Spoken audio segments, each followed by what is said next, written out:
This week, we read about the story of Joseph. Now, this is continuing from last week. This week, there is the breakthrough. This week, within the story itself, the whole life journey of Joseph, from the moment he was sold as slave by his own brothers, then was taken to Egypt, was sold as a slave to one of the Egyptians' ministers, Potiphar his name, was accused by his master in trying to seduce his wife, the wife of the minister, spent many years in the dungeon, in the prison. In this week, there is a very powerful verse. It says, "Vayarutzu min habor." The moment that the shift took place in his life was an instant moment. When the change is taking place in life, it happens instantly, with no time. While we're waiting for the change to happen, it might seem to be forever, and we're going to talk about it, but when the change is taking place, it's a moment that you experience a miracle. How things can change instantly. A real change happens instantly. For us, it would feel like a miracle. This change that we're waiting for to happen instantly, this miracle that we're looking forward to experience, the one that I want to meet in my life, the opportunity that I want to be presented in my life, when it comes with no time. But how long does it take for it to appear? But the first step, it is to realize with the energy of this week, to reawaken this understanding that we all know that when the change comes, it comes so quick, so fast, instant. So I want you, as a first step, to recall a moment in your life. It can be from recent time, it can be from 20 years ago. A moment when you experienced a positive shift that happened instantly. So the energy of this week, which is connected with the section, the biblical section called Miketz, with the story of the change, the shift that happened, this instant moment when everything turned around in the life of Joseph, from slavery to become the ruler of the entire world. The energy of this week, every year, not by coincidence, is combined with the energy of Hanukkah. Hanukkah, Kabbalistically, this is not an historical event that took place a few thousands of years ago. Hanukkah, according to the wisdom, is a day cosmic window. There is an opening in the universe. Tapping into the energy of those 8 days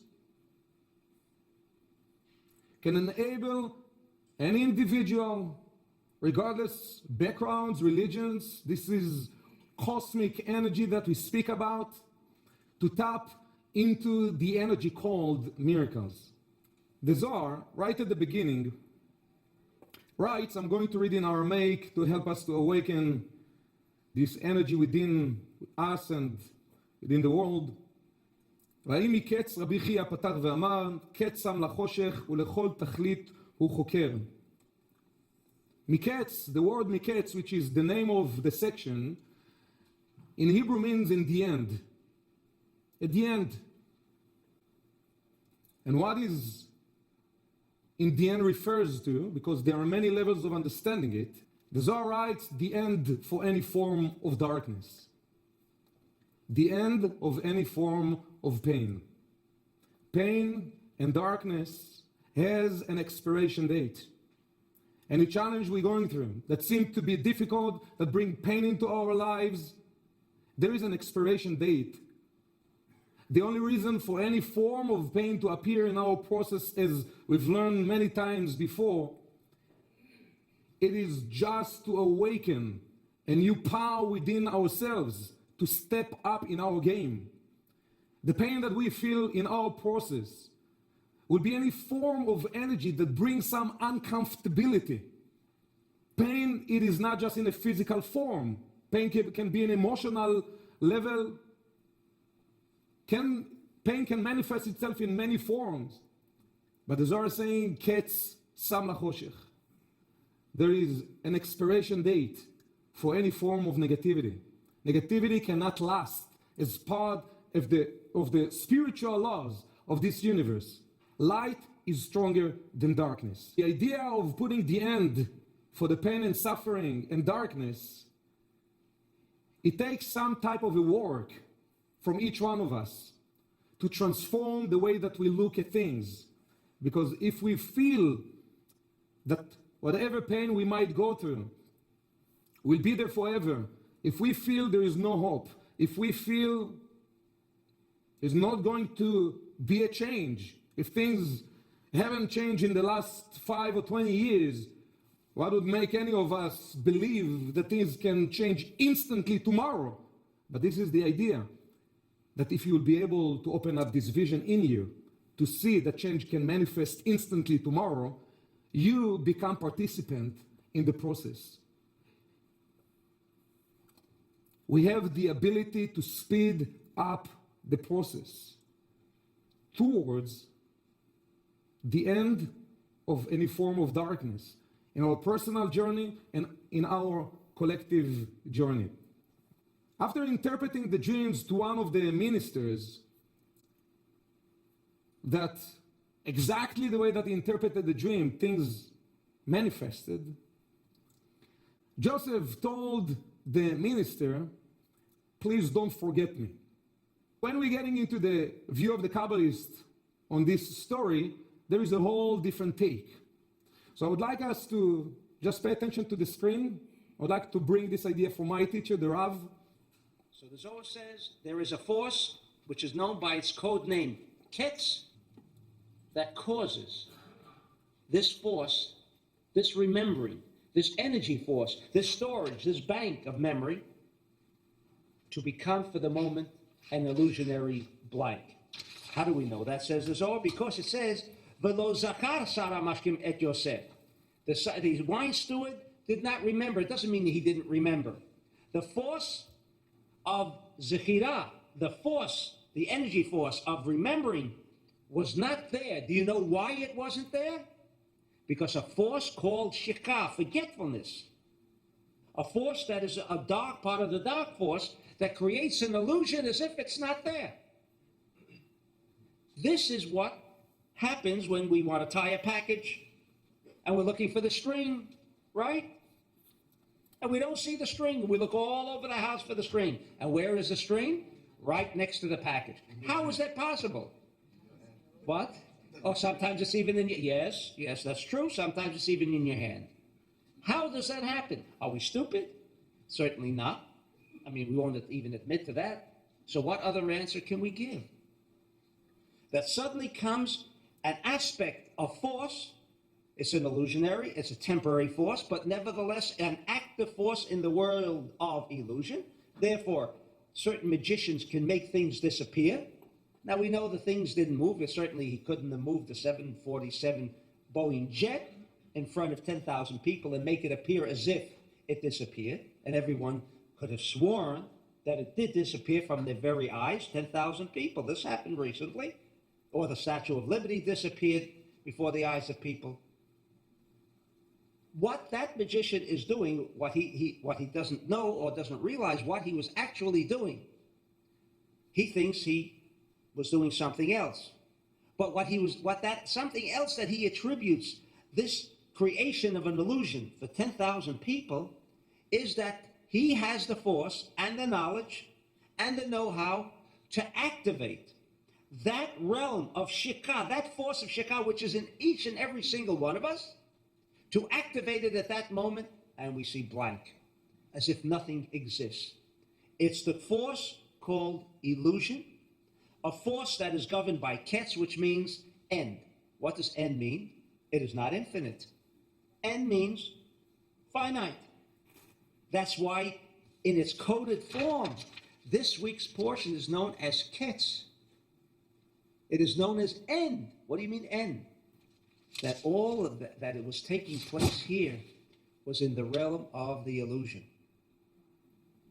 In order to be able to overcome what is limiting our vision, we needed to develop our ability to recognize the illusion in our life, to recognize the spiritual veils that not letting us see. The force of the illusion is so powerful that, as the Rav mentioned, the force of the illusion will work in so many levels within each one of us, since this is not an external force. It's an internal force within each one of us that not letting us see that the light of the Creator is infinite power, is infinite power. If there is some blockages that I'm experiencing in my journey, and as we know with the story of Joseph, as elevated soul as he was, he experienced so many blockages and so many obstacles in his process. But there was one thing in his mind. He constantly would bring himself into that state, remembering pain, darkness is an illusion. Pain and darkness has an expiration date. If you have an headache and you take a pill just to remove the headache, on the box of the pill it says for 8 hours.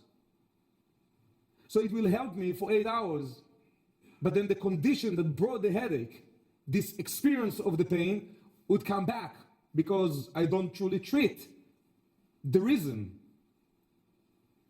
We know that life is a reflection of our inside, meaning that if I'm not working on the inside, most of the things I will experience will be completely part of the illusion, will be part of the illusion. Energy will come in and out, just to create a new level of an awakening within myself. What is the biggest illusion? Is when my mind tells me the fact I cannot see that. It's probably not there. The 8-day cosmic window of Hanukkah, starting from tomorrow night, again, combined with the energy of this week, more than any miracle that we would wish to manifest in our lives, the Kabbalah is explaining we can tap into a miracle of opening our spiritual vision, because the moment you can see that things are possible in your life, the window will open up. The moment that we can see that form of darkness or pain is temporary and has an expiration date, most likely I will be able to see the shift that happens in the process quicker. What type of a vision do we develop inside of ourselves is just regarding to the number of the days. Why 8 days? Why not different number of days? Historically, they would explain at the time of the destruction of the temple, there was one cane of oil that was supposed to last for 1 day, and there was a big miracle, and this one cane of oil lasts for 8 days. And this is why we celebrate the days of Hanukkah. Is anyone excited to connect with Hanukkah because of that? I personally was never excited about connecting with Hanukkah because of any historical event. We are living today in a different century, different generation, different life. One of the reasons that I asked you to recall a moment that you experienced a shift, instant shift in your life, it wasn't just to do some workshop here, guys. Once energy revealed in your life, it is always there. This energy of instant shift that you experience, and again, it might be 5 years ago, it might be 20 years ago, this instant shift that you experienced, there was a revelation of energy there. Whenever you need extra energy in your life, you can go with your vision beyond time and space, back into that moment, when you're going back with your mind into that moment, when you did experience this instant positive shift, you reactivate that energy in your today's life. Does that make sense to everyone? Part of the illusion is that we forget. We forget the miracles that we experienced. We're all looking for the next miracle to happen. But again, the Kabbalists explain one of the easiest ways to awaken that energy of miracle, of change that can happen instantly in a positive way in our lives, it is to reconnect with the window in your personal lives where you experience this instant shift. When you're going back into that moment, you let yourself to feel it again, to appreciate that energy again, to connect yourself with that energy again. In the spiritual level, time does not work. There is no time. Once energy is revealed, this energy will always be there. So a simple way of connecting and awakening that power is simply taking yourself back into those moments. Regarding to the time of Hanukkah, we are not going back into this miracle with the cane of the oil that happens for 8 days, because then the sages ask, if this is the big miracle that happened, anyhow, the cane of the oil was supposed to last for 1 day, right? So the miracle supposed to be that it lasts for another 7 days. So maybe we're supposed to celebrate for 7 days and not for 8 days. But those of you studying for a while Kabbalah, you know that the number 8 is connected with the energy in the tree of life called Binah. Binah, this is the spiritual place where all the energy with no limitations is being stored.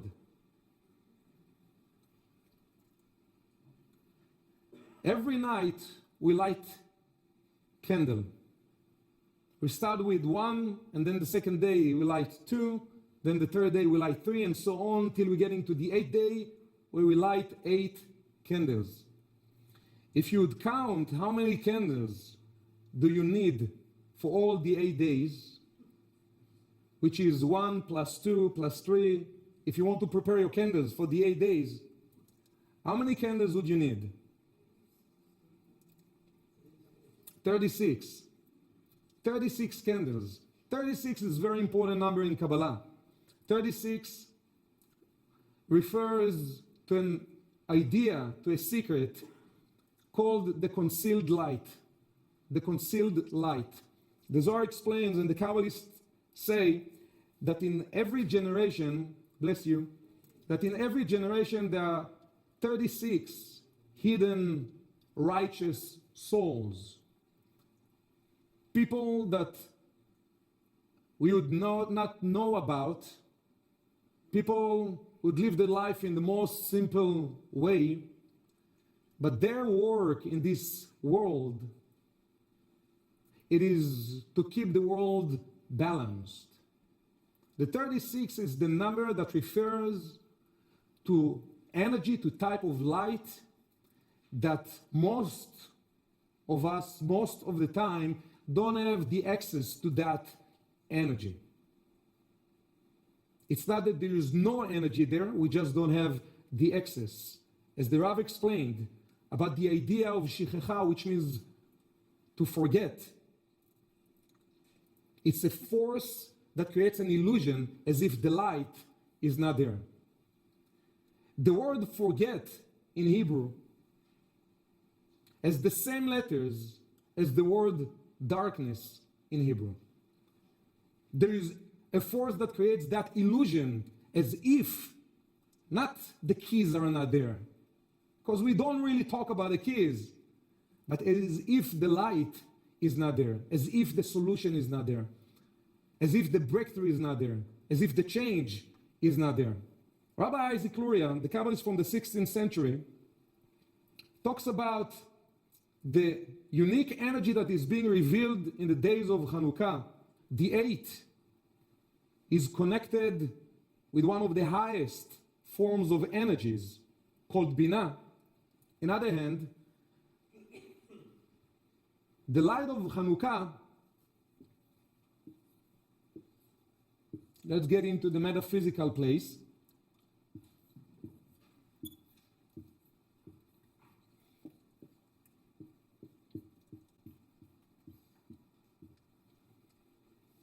Okay, this is the tree of life.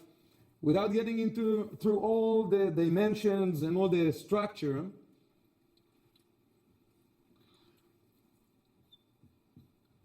this dimension called Hod. What is this level of energy that exists here? What is it, that energy that we can activate, that we can connect with this week? Especially again with the energy of this week and with the energy of the days of Hanukkah. How many of you are familiar with this structure? What is the name of this structure, by the way? Star of David. Not true. Shield of David. Okay, there is a difference between shield and a star, right? Different words, different meaning. Right? Why does it call the shield of David, by the way? What is a shield? Protection. Okay, so we talk about protection. We don't talk about star. We talk about protection. Let me break it into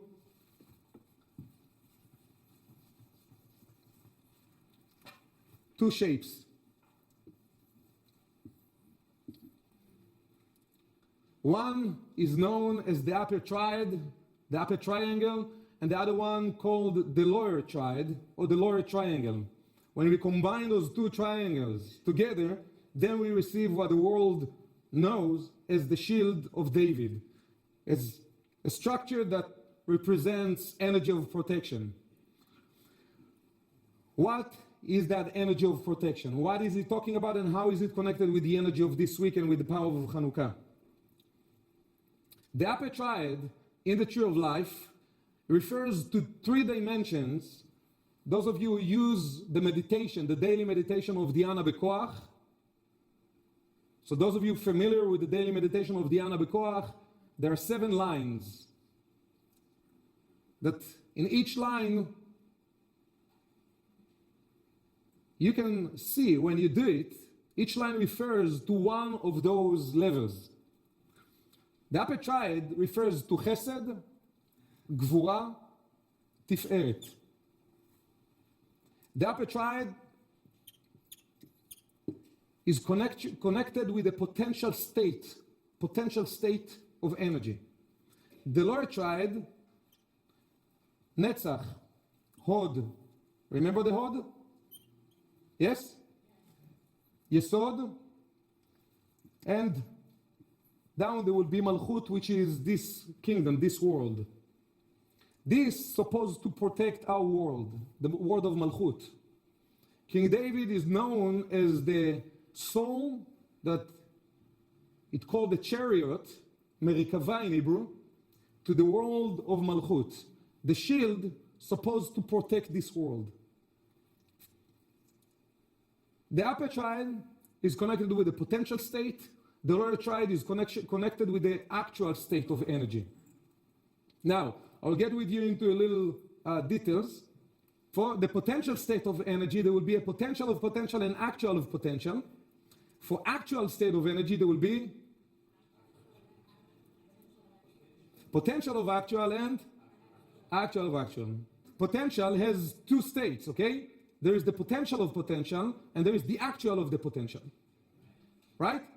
This is actual. So for the actual state of energy, there is the potential of the actual and the actual of the actual. Practically, what is potential, what is actual, and what is those 2 states of energies? Potential of potential, actual of potential, potential of actual, actual of actual. Okay? You have an idea just came into your mind. An idea that you didn't have before, came like a flash. Did it happen to you? Yes? Okay, this moment, flash, this moment of kind of you feel as an epiphany. You feel like this is brilliant, right? This flash is connected with the level of energy called chesed, which will be the potential of the potential. Because the idea and the flash that you just had in your mind means nothing in this world. If you know what to do with it, it will mean everything, because without a flash, you cannot have anything. But keeping energy just in that level of the flash, of this kind of a brilliant idea, means nothing in this world. This world is a world of manifestation. Being spiritual doesn't mean living in a la la land place of dreaming, and it's about bringing that energy down into this manifested world. If we do want to make a change in this world, we do need to know how to manifest energy. So when a flash comes in your mind, something regarding yourself, regarding somebody else, maybe a business idea, maybe something that you're supposed to do, there is kind of a flash. This is a potential state of energy. In one hand means everything, because it can be the seed for the entire thing that you can manifest. In the other hand, if you keep it just there, it will mean nothing in this world. So let's say that you had a flash. And the flash, let's say that it's about building or developing a building. Let's say that you just got an epiphany, you need to develop a building. You never developed a building before. You can see how it's going to be an amazing thing, how it's going to be the next thing for you, how this new company is going to be the next thing for you. This is like a flash, right? In the state of the flash, it's infinite. When you think about, I need to develop a building, I need to open this company, there is no structure for your company or for the building. You don't know even where you're going to open it. You don't have even a name for it. You don't have anything regarding manifesting the idea. So from a flash in your mind that can manifest in a billion different ways, you'll have to shrink it down to one way of manifesting it. You need to get clear. In what way do you want the building to be? Maybe you want it 4 stories. Maybe you want 8 stories. Maybe you want to build a school. Maybe you want to, whatever it is. You will need to shrink it down to one clear idea. If in your mind it's still, potentially it can be so many things, you're not close to manifest it. We will need to get closer from that kind of infinite place of possibilities. In order to bring it down to the world of manifestation, we will need to shrink it down to one idea, to be clear, what is it exactly that you want? Is that clear? When you're getting into this place, you're in the place of the actual, of the potential. So you already now you got into that place of being clear, this is exactly what I need. I need to build a school. This is exactly what I need. This actual of potential, it's still in your mind, it's still nothing in this world. But you are one step down towards manifestation. There will be always the next phase. There will be always what we call, and we spoke about the central column in different way last week, but there will be always the central column before I'm bringing down my idea or whatever it is that I believe I need to do to the lower level of manifesting it. This level, what we call the central column, will be that moment after I'm clear about what I want to do, taking a step back and asking myself, is it truly something I'm supposed to do? Is it truly something that I am supposed to do? Am I just driving myself into that place because I'm super excited about it? Because life, we know life. There are many things that we got so excited about, right? And eventually we realize that, this wasn't really what I was thinking. Don't continue. Take yourself back, because if you're not taking the step back, life will make you taking the step back. So the third phase will be always taking the step back and asking myself honestly, is it something that I'm supposed to do? If it is not, I'm going to let go of it. When you ask, you'll start to get different signs. You'll start to get different understanding about your process. Let's say that you realize this is something I'm supposed to do. One of the indications, I realized that the motivation for me to do it, it is not just selfish motivation. If it is just about me, my success, my fame, my money, if it is just about this drive is not aligned with my soul drive for sure later on the universe will show me something is wrong. The indication, is it something I should be continuing to do or not? What is the drive behind it? If the drive, I'm repeating it. If I'm honest with myself and I realize, you know what, I'm so excited about doing it because of 99% what I am going to get out of it, there's not so much about how others will benefit from what I do. This is a step that I want to take right now instead of waiting 3 years to get the push from the universe to rethink what do I need to change in order to make things better. As we bringing this now down into the lower triad, which is the actual place, in the actual place, the first thing that you need to do, let's say that we're taking again the example of the building just because it's practical. But if you come now to an investor and telling the investor, you know, I have this amazing building that I'm going to build, what they would ask to see? Business plan, right? Blueprints. I want to see something, right? Zoning permit, whatever it is, right? You need to go to an architect to create that plan, right? The moment that you're creating that plan physically, you already have something in the physical dimension. Before that, it was just in your mind. If you don't have the plan physically to show me, it is still in the potential state. Might be in the actual potential, but it's still in the potential state in the upper triad. Is that clear? So the next phase, which will be level of Netzach, will be, I need to manifest it in the physical level. It is not yet a building. I cannot show you the building, but I can show you the plans. Everything is structured. After everything is structured, and I have the plan, and I know how much money I need, and I have everything that I need in order to show you or the investor or whoever it is, the next phase is manifesting it. Is manifesting it, right? Manifesting it will be here, in the level of Hod. Now pay attention. Hod is the manifestation level of your idea. Hod is the manifestation level of your idea. However, as we said, this is the actual of the actual, right? But from the energy point of view, not from the physicality point of view, guys. From the energy point of view, the energy is not yet manifested here, right? When the energy will be fully manifested here, down in this world. When it's done, right? Now, there are two aspects. When we look at life and we're saying when it's done, if you develop now a building, or you created a company, or you now structuring a relationship in your life, or whatever it is, that started with this kind of a vision, started with this type of a flash, we all want to get to the moment when it is done, right?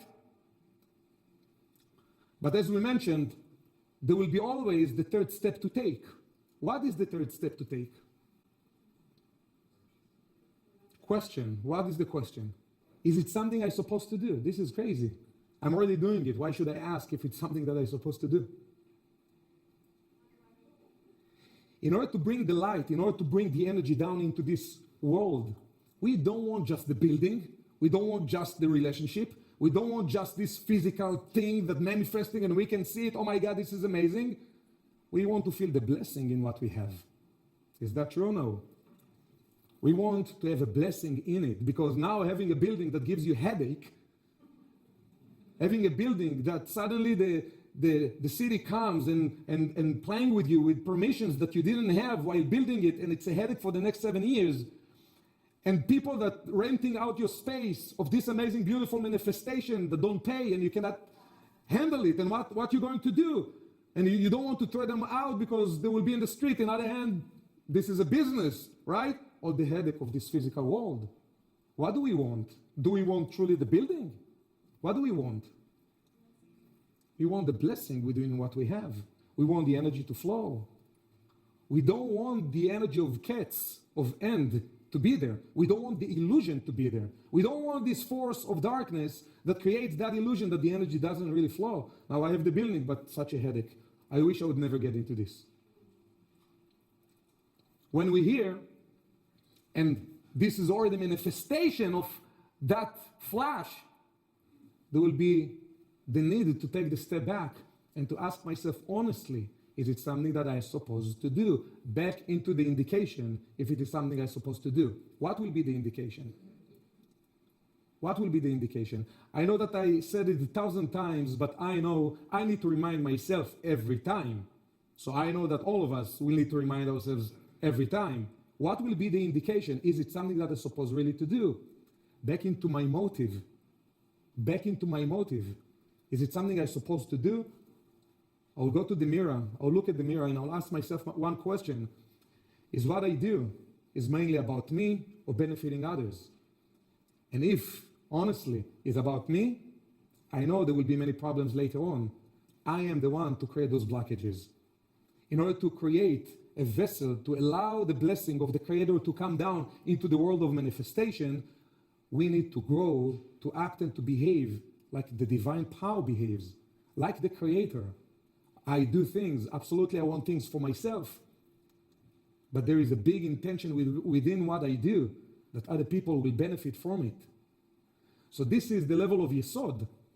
This is the step back before energy comes down to the world of Malchut. If we skip this phase, this energy is still here, but without the channel that can bring down the blessing. This extra step of injecting that consciousness. Why is it that I do what I do? If there are more selfish motives behind what I do, then the way that I can grow into a place of contributing to society, to my community, to people around me, so I can make the changes in that level before the manifesting in the physical level. If I make the change, the shift in my mind, I'm already determining the way the energy will come down or will be blocked when things will be in the manifested place. So I ask you, when we speak about the energy of miracles, what is the miracle? The miracle is coming down into the world of manifestation and experiencing difficulties and then finding the way to overcome them. Or the miracle will be, I'm capable to pause and to realize the way I think right now is already a pathway to create the challenge later on. If I'll shift this mindset, I'm already determining the way that things will manifest. Do I want to work towards shifting reality when they're manifesting, or do I prefer to work on shifting reality before even things coming into manifestation? Where do I want to work? In the physical level, or do I want to work in the mind spiritual level? If you do the work up here, you're saving lots of pain and suffering down in the world of manifestation. Yes? I feel like that last step that you're mentioning it contradicts the idea of having absolute certainty. And it sounds like more like when you take that extra step, you're inviting doubt. So you're creating Amazing. Amazing. I always tell my students, have doubts. Why are you afraid of having doubts? You're living with somebody for 20 years. Question. Yes, I know. This is scary to question after 20 years I'm in something, in a relationship or in a business, to question, why to open up a gate for a doubt? Why? Because if I don't question, it will not be real. I want to wake up every day and to ask myself, is this woman I'm living with, she's the one I want to live with today, and not because of a decision that I made 11 years ago to get married. And I want every day to be clear, this is the woman I want to live with. This is what I want to do in my life. I'm not coming into a class because this is my obligation and my responsibility, right? The teachers that change their path and doing different things in their life, right? I want every class before I'm entering to ask myself, is it something that I will really want to do? If we are just waking up into a reality without asking questions, you know what happened, not what will happen. You know what happened in life. One day you will ask questions. But then it might be kind of very late. Every day I want to find the reasons behind why I'm doing what I'm doing. And that moment when you're taking the step back and awakening the question, you're inviting the light into the process. I know that I touch people not because of my speaking abilities. I'm not the best speaker. So, of course, I work on improving myself as a speaker, but I know personally in the 20 years that I do the work that I do, it is not the speaking abilities that makes the difference. is with what type of a mindset you're coming in. When you're taking the step back and you question without the fear to open the gate for a doubt, this is where you build real certainty. This is where you start to create and to awaken real certainty. You ask yourself, you went through all the trip, the stories, the reasons of maybe you not doing it, right? And then you found all the reason, no, I do want to do it. This is something I want to do. And you tell me where life will be stronger. In those places where I questions, and I'm coming into those realizations, this is what I want to do. Or doing the same thing with the mindset of, I didn't ask myself recently if this is really something I want to do. It's kind of obvious, you know. I've been doing it for 11 years. I've been doing it for 20 years or for 2 weeks, doesn't matter, right? Then we're getting to live life into living in a robotic state of consciousness. In order to bring down the energy into the Malchut dimension, to the manifested place, it's not just about seeing the building. We want the energy to flow down. Now, we'll finish here because it's late. This needs to be activated every time when I want to see the light, the energy. I want the divine to be involved in every manifestation in my life. I don't want it just to be a building. We all know there is the difference between house and home. They both have the same physical structure. One has the energy, one doesn't have the energy. The 8th day of Hanukkah, this channel, what we call the Yesod, is completely corrected, is completely fixed. In our day-to-day lives, in order to allow the energy to flow down to the Malchut, we need, through the asking of the question, we need to do that spiritual, conscious work in order to create the vessel, the channel for the light to flow down. This channel of Yesod is already corrected.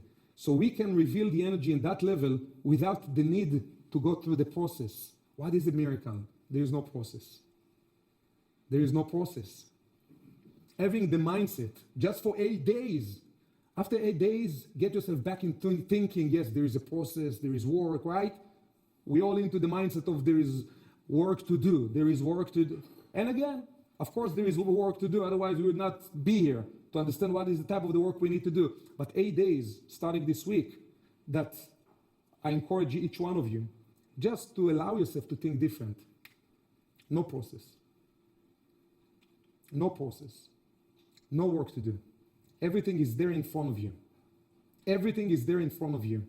Every moment when I don't see that, I want to remind myself there is an illusion.